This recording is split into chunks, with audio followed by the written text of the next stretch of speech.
بسم اللہ الرحمن الرحیم الحمد للہ رب العالمین الصلاۃ والسلام علی اشرف الانبیاء والمرسلین سیدنا ونبینا والطبیب نفوسنا وحبیب قلوبنا والشفیع ذنوبنا ومقتدانا ومولانا ابی القاسم محمد صلوات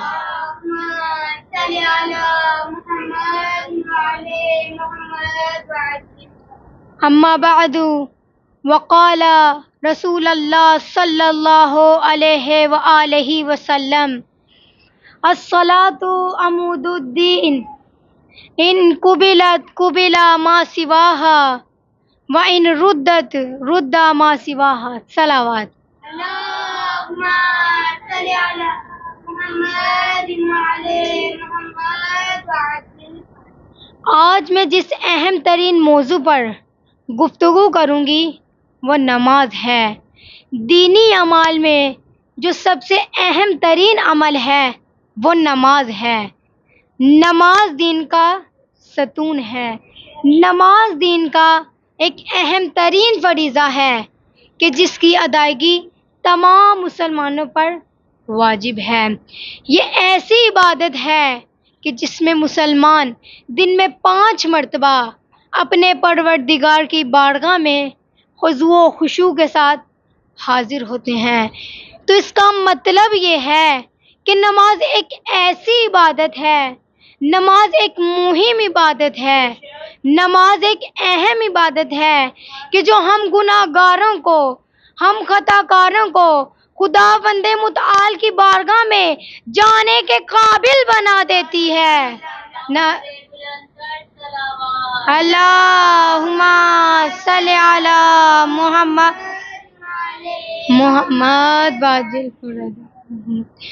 تو آج نماز کے متعلق جو سب سے پہلی چیز میں واضح کرتی چلوں وہ یہ ہے کہ نماز کی اہمیت کیا ہے، نماز کی فضیلت کیا ہے، نماز کی ویلیو کیا ہے.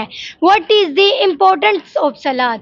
اس سوال کے جواب میں اس شخصیت کی حدیث بیان کروں گی کہ جو مقصد تخلیق کائنات ہے، جو علت غایہ ممکنات ہے، جو آمنہ کا چاند ہے، جو دعائے ابراہیم ہے، جو نسل اسماعیل ہے، جو سید ہے، جو طٰہٰ ہے، جو 1,24,000 انبیاء کا امام ہے.